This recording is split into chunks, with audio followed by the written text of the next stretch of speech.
What's going on, everybody? I've lost track. It's day 4? Day 5. Day 5 of the IFMAR World Championships. I feel like I've been here for 2 weeks, but we have finally come to 6 rounds of fairly exciting qualifying. It was all right. I mean, Canas kind of dominated at the end of the day, but it was still exciting because there was lots of guys who could have TQ'd around. Yes. Being Coelho, who we was just talking about, he was probably one of the main guys that could have done that. Of course, Ongaro as well. But congratulations to JC3, Juan Carlos Canas. He takes the TQ of the Worlds, which really means he just starts in a first on his semi. He does not go directly through to the final because everybody has to race in. And yes, we did see the Americans climb the ladder today as we expected. Yeah, so 3 Americans made it straight into the semis. Dakota Fendt, 5th overall. Yes. Mason Fuller, 12th overall, and Phi Long. Just squeaking it in 16th. He was so happy because we was watching the last race with him, and he was scared that he's gonna miss it. And then I told him, "Hey, you're in." And he was so happy. That's it's awesome. great to see that. It's great to see that he was the one that actually just squeaked by. So Americans did come through at the end. Mason Fuller posted the 6th fastest time in the last round. That's very good. Fendt was trying stuff today, but he was still there in pace. So we're definitely going to see some Americans in the final, most likely. So yeah, it's not you don't have to cry at home if you're a fan of the Americans. But well, we'll get into that. But let's go through some more of our rankings. David Angaro's, he finished 2nd. Bruno Coelho 3rd. David Ronald Falcon 4th. David kind of petered out at the end there, kind of where he's been all qualifying. 4th. Yeah. It's David was weird because every qualifier he was like, okay, he's right on pace with Ongaro. He was ahead of Ongaro most of the time, but always a mistake. Yes. Always a little mistake somewhere. At the end of the day, doesn't really make a difference. He started 2nd in the B semi. So I mean, at the end of the day, it's not bad. Well, let's talk real quick about Coelho because he was on a TQ pace early this morning, and he actually just traction rolled right here where we're standing on the pavers, and that caused. I mean, he was on a blistering run that cost him the TQ. But no harm, no foul. He finishes 2nd. He starts 1st in the second in the A semi behind Canas. Right. Ongaro kind of looking like he's already on race pace out there, looking comfortable. Yeah. I did talk to Paul. Paul was out there watching, and he told me that Juan Canas was testing a new tread. So J Concepts has something here. But let's go through this because we have some drama and we have some news to talk about. It's very important. If you listen to the live, we talked about it in there, and people thought I was shouting, but I wasn't. I'm just talking passionately about it. But Max and I have been talking about it up in the press room. We're going to clear it all up here in a second. Let's go through the field. Dakota Fendt, toast of the Americans. I think he was testing. Dakota Fendt's looking comfortable. Yeah, he's looking like I'd say this. He TQ'd rounds last time out, but I think this time the way he's sort of presenting himself is like he's much more comfortable. Yes. He's much more comfortable. I think he actually, it's like he might have a shot at the win. It really depends on how the track develops, how the tires work. J Concept is good, but I think they need a little bit more to be there at the fight for Dakota. Juan Carlos is always comfortable. He knows how to drive on track like this. I just have to say, on his last qualifier when he didn't have to win, the stuff like Juan Carlos was just ripping through this section behind us, and he was like inches off the pipe. Man, he's impressive. He's looking scary fast out there. All right, let's go through the rest of your field, your top 16 that go through. We have Elliott Boots, who's kind of been in 5th all weekend. Well done to him. Joao Figueiredo, Elliott Boots in 6th. Joao Figueiredo in 7th, been their top techno driver. Barkan Killick found something today, moved up in the ranks to 8th.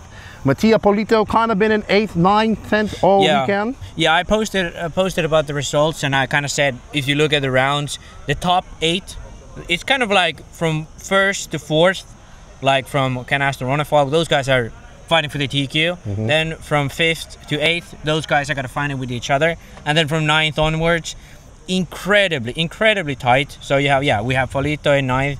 Burak Kilic, he posted a few good rounds in 8th, finished at 10th overall.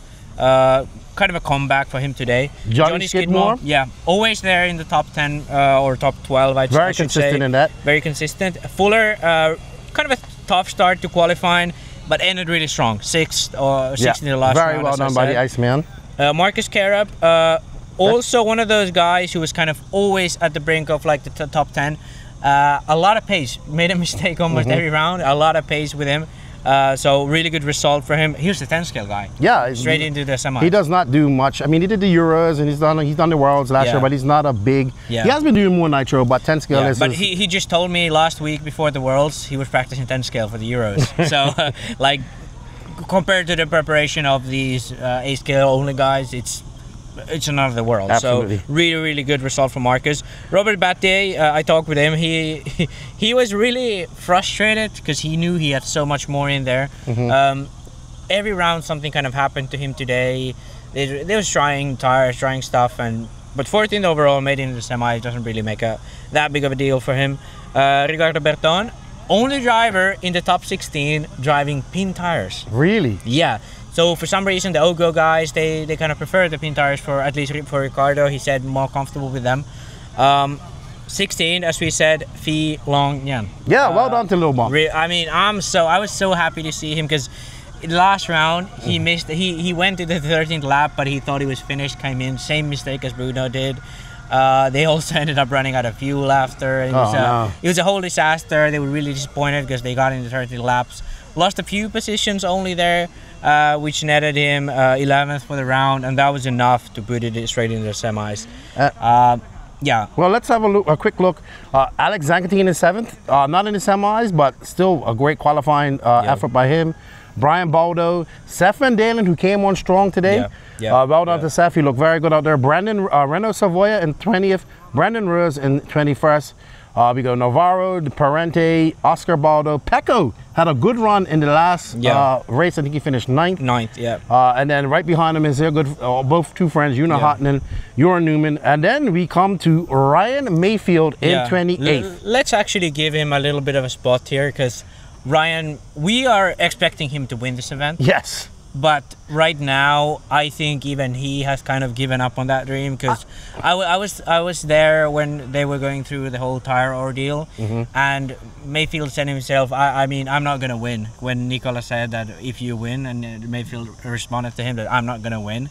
So I think, you know, sure, we can always believe that he can come back, but the fact that you have been here for 5 days and you can barely make it into the top 20.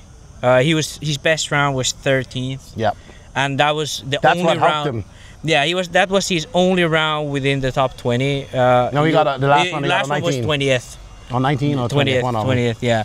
So real tough week for him. I mean, I'd like to hope for his sake that he can come back because we know he's better driver than this, but for some reason, this just hasn't been the Worlds for him. Not at all. Not at all. Especially compared to the last time he was here. Yeah. But don't lose hope because he can bump up. Fool will bump up from the quarters into the semis.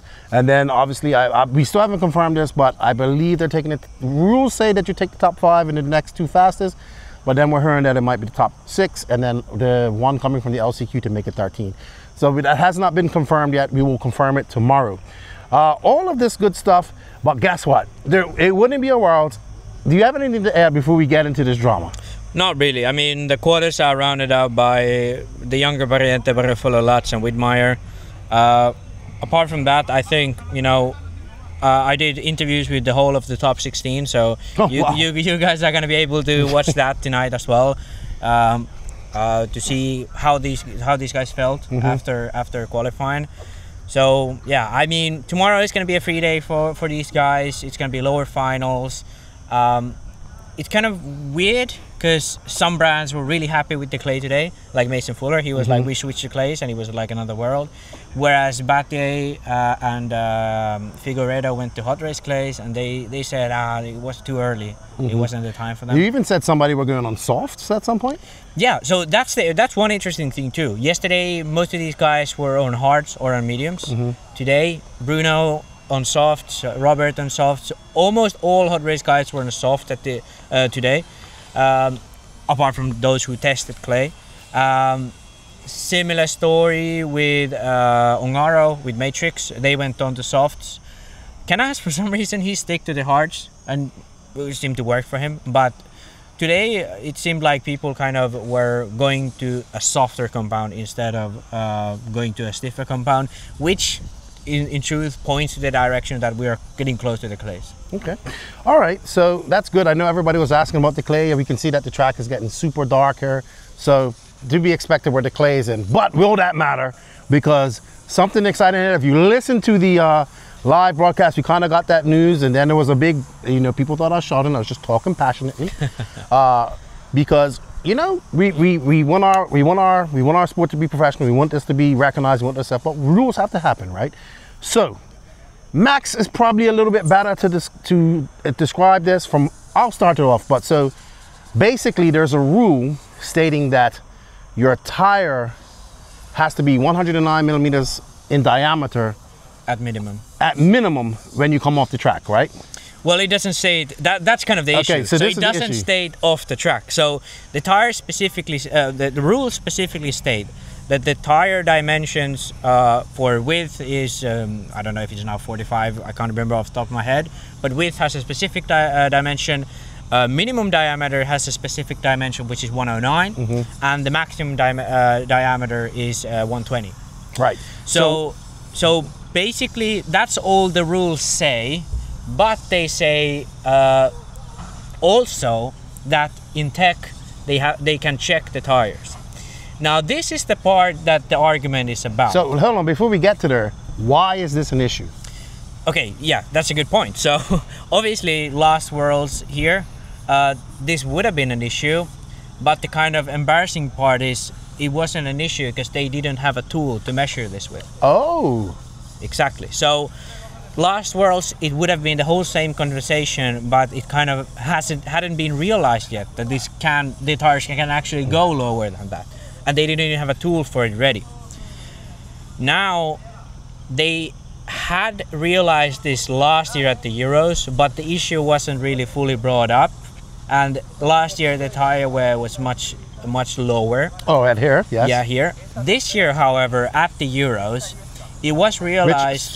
The Euros were in Italy at Ongaro. Yeah, it was realized that a lot of the tires were going really close on the dimensions of the tire because we're running low thread bar tires.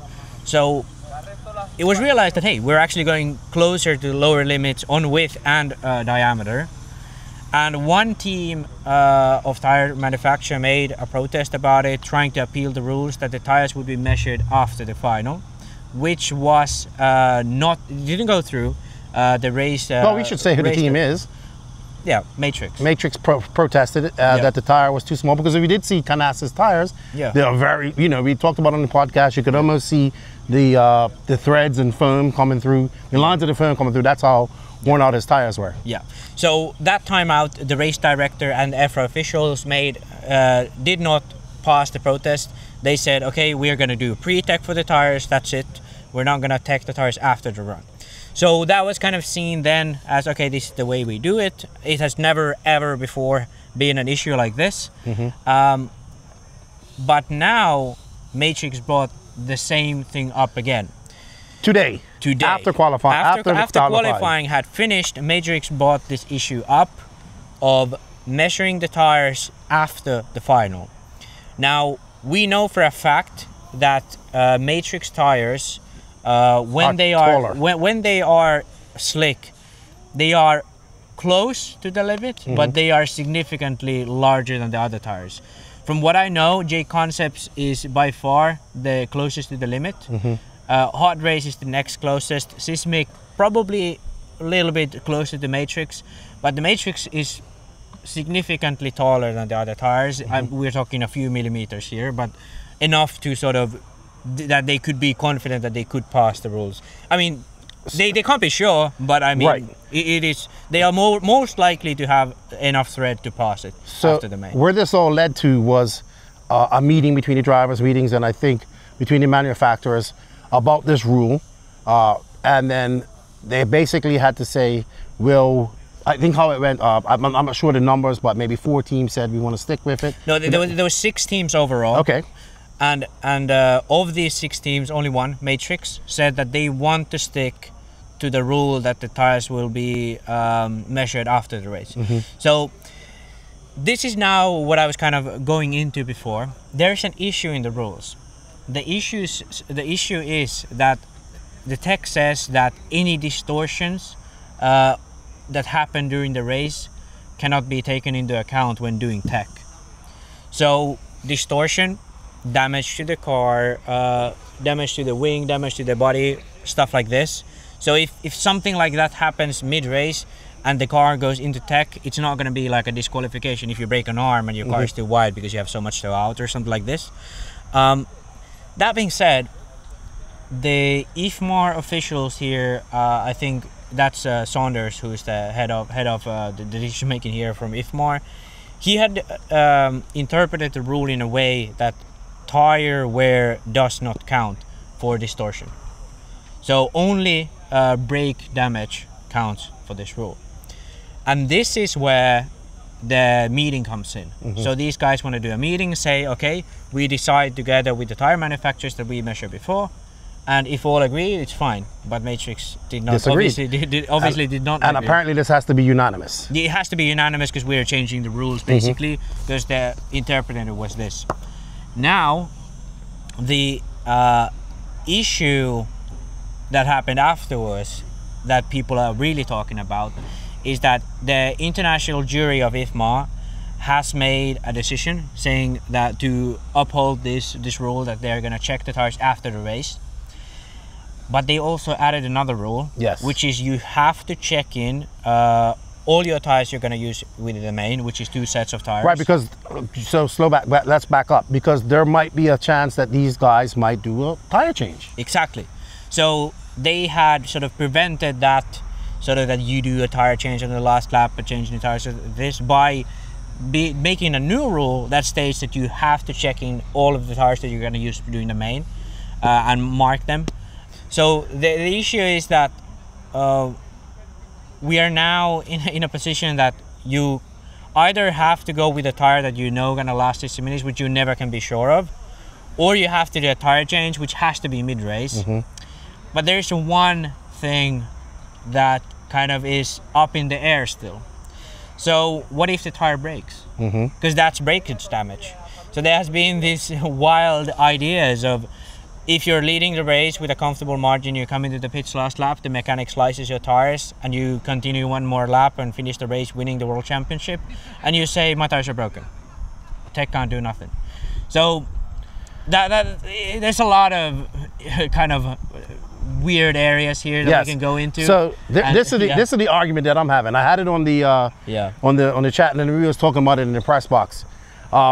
People saying, why did Matrix bring this rule up? No, they knew about it and all this type of stuff. They were probably planning to do this for a while. This is what we're hearing. So here's where we come. Is it ethical what they did? Maybe not. Definitely not. You know, it depends who you're talking to. Is it wrong by the rules that they bring it up now? Not really. But this caused a big kerfuffle. Yeah. Where people are just pissed off. We had drivers pissed off for obvious reasons.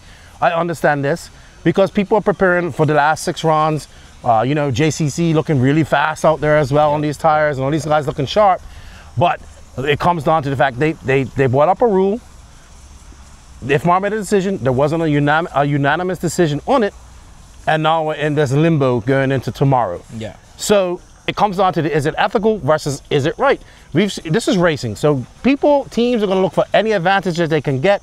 Read the rule books, know the rules, know how things work. Well, Matrix read the rule books and applied it today. That's it. Unethical, yes. Smart on Matrix. Now, with all the tire drama that we've had here over the last 5 days, we have had tires go missing in customs. Yep. We heard Ryan Lott say he couldn't get his tires here because they're stuck in customs. J Concepts is missing some tires, or was missing some tires. Yeah, they was missing the one tire that everyone was running. That they had lost 1 box of those tires. Right. And now they had to switch to the second best tire. Right. So all of this stuff and the thousands and thousands of dollars spent on tires coming to this race to have this, because here's the thing, if Matrix has got a tire that they know they're good at, they go out on the best tire, and it doesn't affect the VD anything. Yeah. But if JC3 and all these other tire companies, they have to be careful. Like, are they going to have to do a tire change? Are they going to have to run a tire with a bigger pin, less wear, go slower? All this type of stuff. All this drama about tires can be, and I know you're probably tired of hearing this, but if anything can prove that a spec tire, a control tire for a world championship, this particular race is proving it. You talk to any of the top pro drivers out there, they'll tell you they prefer that any nationals, Euros, or world event to be on a spec tire, so it's fair. It cuts on costs for everybody, including the manufacturers, the regular privateer coming here, and everything else. So now we might possibly have a decision of this race going in, which we're all looking for, a really badass, great 60-minute race. We don't know what's going to happen. Yeah. We're only speculating here, but there's a possibility that we might have tire changes, or drivers will not be able to go out there on the optimal tire for fear of being disqualified. Now, this could be a thing in the semis, but there are a couple of factors we haven't looked at. The next 2 days are supposed to be, well, Saturday is supposed to be cooler. Yep. So that might come into something. And then people would say, well, why did they build a track that's high traction? This is not the track's fault. Yeah. You know, I don't think they understood that the traction was going to be this good this time around. Yeah. Because according to you guys who have been here many times before, oh, it's never been like this. It's never been this high traction. So I think even the boulders are surprised about it. And obviously it's caught a lot of the drivers off guard. So while it may not be ethically right what Matrix has done, by the rules, I mean, loosely, like it's weird. Like, you can interpret it by the rules. They have applied the rules to a situation, and it benefits them pretty much because they have the tire that's the size that they need. Yeah. Now, I don't know what's going to happen here. We don't know. More to come. I'm pretty sure that we're going to have more meetings or something's going to happen here. Definitely. Oh, definitely. Yeah. I mean, there was already BS flowing at the end of the day when people were starting to discuss it. So I think tomorrow, when people are sort of here, nothing to do because we only have the lower mains, there's going to be multiple discussions about this. And the funniest thing was we went into the tech booth with different people from different manufacturers to check the tires, and we asked the tech guys, can you check the tires if they are legal? And you know what they told us? What? They don't know how to check the tires. Oh, well. Yeah. So IFMAR has not determined yet how to check the tires and what is a passing tire. So that's another question. So even if you were a manufacturer and you wanted to make sure that your tire would pass, there's no way in the world to do it right now because IFMAR doesn't even know themselves how to check the tires. Well, we have a conundrum on our hands. Yeah. Not Matrix though, but according to the rumors, you know, because we know that, you know, the rumors that Matrix, or not rumor, that's fact, they have a bigger tire. Oh, it's factual, yeah. This, you know, so, and obviously this reared its head at the Euros and all this type of stuff. Some may say it's dirty, but it's within the rules to an extent. Yeah, I mean, the gray area. This is the gray area of RC. Okay, the only thing I have to say is, in my opinion, not okay, is the fact that they do it when qualifying is finished. If they did this same thing on Sunday, I would be totally on board. I would be totally fine with this idea of checking the tires after the run, because then it would be the same for everyone. The issue I kind of have now is the fact that they did it today, and I think that's the only thing I can really blame Matrix for. But apart from that, it's all fair game. But does the rule state when you can make that request though? No, that's also another thing. So I mean, I don't. Okay. This is I mean, it's always like there's one more thing you can bring up, and also had the IFMAR, the head of IFMAR here, Saunders, decided otherwise, which would have been that tires are included in the distortion, we wouldn't even be having this discussion because there would be pre-tech and that would be it. Yeah, this is definitely where some of these rules have to be rearranged. I mean, I think we're getting up to the time. We've had open tires in 8 scale for as long as these worlds have been around. It's time to try something new. And you know, a lot of people out there don't like spec tires and whatnot like that because, you know, everybody's used to just putting on a fast tire and go. But in the real scheme of things, if we had a control tire with a limited amount of tires, not just where you can buy as many tires as you want, we would not be in this situation right now. We had damn tire drama in the 10 scale worlds in 2023. Yeah. You know, and here we're having tire drama once again. We don't know if this is going to hold up, but as of now, this is the rule. Yeah. Yeah, as of now, this is what we know. But, you know, tomorrow we're going to have 20 minutes final. It's most likely not going to be an issue. It could be an issue, but most likely the semis are 30 minutes. Every man on Saturday is 30 minutes. Yeah, and that's where the issues could start. Yes. I think tomorrow we're going to be fine. We're going to go through the situation. But Saturday, that's the day where we might be having some of another forms of the same drama. That being said, though, we're at the Worlds. It's been a great race so far. Yep. We're going to have great racing tomorrow, great racing on Saturday. And I hope that this isn't decided on the rules. I hope so too. Yeah, I mean, that would be the dumbest thing ever. But I can't, you know, I can't fault Matrix for what they done. Yeah. I can't fault them for what they done. Yeah. So, unethical, yes. Wrong, no. Smart, maybe. Unfair for the rest of the manufacturers here, absolutely. Yeah. But that's what happens when you have open tires like this. Yeah, it's a competition, and you know, some people sometimes hit below the belt. You don't help your competition, you know. You're out here to win a world. Yeah. It's a world championship. Not many people have them that are racing in this race, and everybody wants to get one. So you pull out all the stops when it comes to this, and Matrix pulled out their trump card, blah, and slapped it on the ground. There you go. Anyway, I think that's about it. That was kind of the biggest drama of the day. Most people were just looking like, we have maintenance today. I think everybody's just tired. Everybody that joined me in the chat, it was a spicy chat today. Oh man, people, you know, shout out to RC Racing TV. They're working hard to bring you this coverage. We appreciate all you guys being in there. Bear with us. You know, we don't get everything right on RC Racing TV. So, you know, just bear with us. We hope you guys are enjoying this coverage. This dude right here has been working so hard. I'm so proud of him. My Danny Paz goes, everywhere I look, I just see Max in his tripod. You have plethora of information, interviews, and all this stuff to edit up. We're probably going to have interviews and stuff for the next 2 weeks because that's how much stuff he's got. Yep. Big shout out to Max.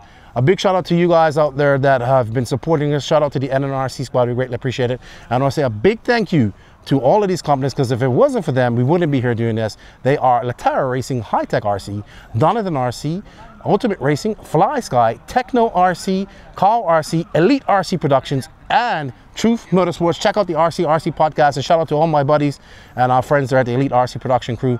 And I'll see you guys soon. With that said, Max, I think it's been a drama-filled day, and it wouldn't be a world of drama. And yeah, Lefty got a little spicy on the mic today, but that's all right. I'm tired. I need some sleep. Yeah. We all need some sleep. We've been up to 1 o'clock nights bringing you guys the coverage that you want. And we hope you guys enjoy the stuff. Don't forget to share, like, and hit that notification button. We're almost at 6,000 subs, by the way. We'd love to get there, and we can't do it without you guys' help. Lefty and Max out. Nitros to glory, and this is the 2024 IFMAR World Championships.